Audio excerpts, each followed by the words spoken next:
Hello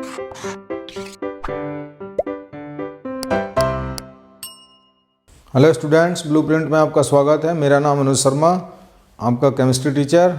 पिछले video में हमने इलेक्ट्रॉन प्रोटॉन की खोज के बारे में और इलेक्ट्रॉन प्रोटॉन की विशेषताओं के बारे में स्टडी की थी। आज हम न्यूट्रॉन की खोज के बारे में चर्चा करेंगे। 1932 में चैडविक ने बेरिलियम और बोरॉन के ऊपर अल्फा कणों की बमबारी करी और उसमें उत्सर्जित कणों का अध्ययन किया।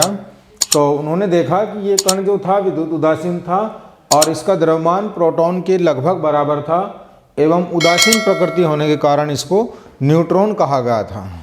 तो जैसे बेरिलियम का परमाणु संख्या 4 होती है और परमाणु भार 9 होता है, जब इसके ऊपर अल्फा कणों की बौछार की गई तो वहाँ देखा कि बेरिलियम का नाभिक जो है कार्बन के नाभिक के अंदर परिवर्तित हो जाता है और उसमें साथ में कुछ कणों का निर्माण होता है जिनको हम न्यूट्रॉन कहते हैं। ये कण जो हैं इनके ऊपर आवेश जो था वो उदासीन था, इनके ऊपर कोई आवेश नहीं था, न धनावेश था न ऋणावेश था, इसलिए इनको नाम दे दिया गया न्यूट्रॉन।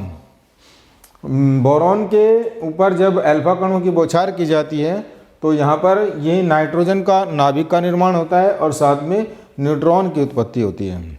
यहाँ पर आप देख सकते हैं कि किसी भी अभिक्रिया के अंदर दोनों तरफ का जो परमाणु क्रमांक और परमाणु भार होता है वो दाईं तरफ के परमाणु क्रमांक और परमाणु भार के योग के बराबर होता है। तो जैसे 4 और 2 ये बेरिलियम का परमाणु क्रमांक है, ये हीलियम का परमाणु क्रमांक है, तो 4 और 2 6, तो यहाँ 6 और 0 0, यानी परमाणु संख्या जो है परमाणु क्रमांकों का जो योग है इधर के परमाणु क्रमांकों का योग इधर के परमाणु क्रमांकों के योग के बराबर होगा। और इसी तरीके से परमाणु भारों का बाईं तरफ के परमाणु भारों का योग दाईं तरफ के परमाणु भारों के योग के बराबर होगा। 9 और 4 13, 12 और 1 13, तो दोनों तरफ का जो परमाणु भार परमाणु क्रमांकों का योग है ये बराबर रहेगा। यहाँ पर 5 और 2 7, इधर 7 और 0 7, इधर 10 और 4 14, 13 और 1 14। तो इस तरीके से ये जो विद्युत उदासीन कणों का निर्माण हुआ इनको चैडविक ने न्यूट्रॉन का नाम दिया। अब न्यूट्रॉन की विशेषताएं क्या क्या होती हैं?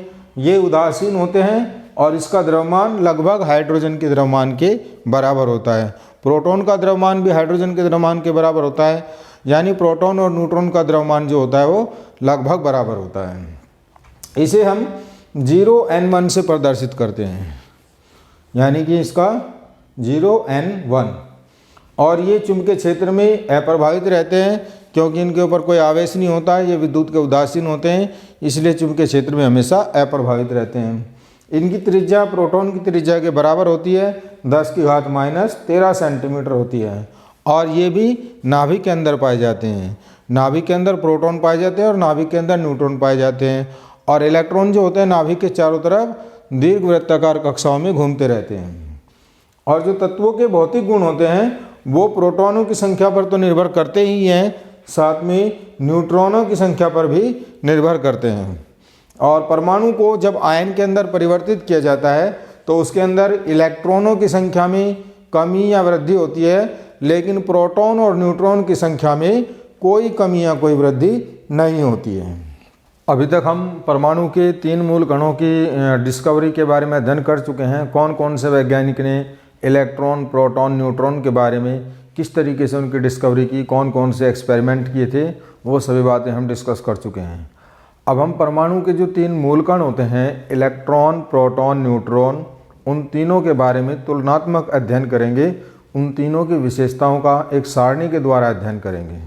तो यहाँ पर मैंने सारणी बनाई है, ये मूलकण है। मूलकण में हमारे 3 कण होते हैं इलेक्ट्रॉन प्रोटॉन और न्यूट्रॉन। तो सबसे पहले इनका प्रतीक क्या होता है? इलेक्ट्रॉन को E से या -1e0 द्वारा प्रदर्शित करते हैं। प्रोटॉन को P से या 1h1 द्वारा प्रदर्शित करते हैं। जो हल्के हाइड्रोजन का नाभिक होता है जिसको हम प्रोटियम बोलते हैं उसको प्रोटॉन भी बोल सकते हैं। और न्यूट्रॉन को स्मॉल n से या 0n1 द्वारा प्रदर्शित करते हैं। अब इनके जो खोजकर्ता थे, कौन कौन से साइंटिस्टों ने, कौन कौन से वैज्ञानिकों ने इनको कौन से सन में खोजा?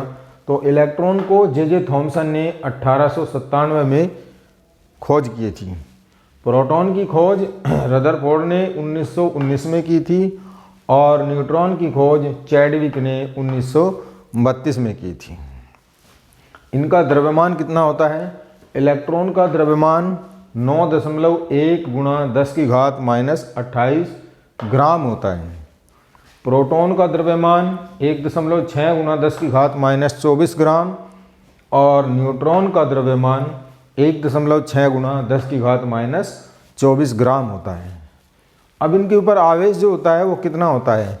इलेक्ट्रॉन के ऊपर आवेश -1.6 × 10⁻19 कूलाम, या अगर इसको इलेक्ट्रोस्टेट यूनिट में निकालें, ESU में निकालें, तो -4.8 × 10⁻10 ESU इलेक्ट्रोस्टेट यूनिट होता है।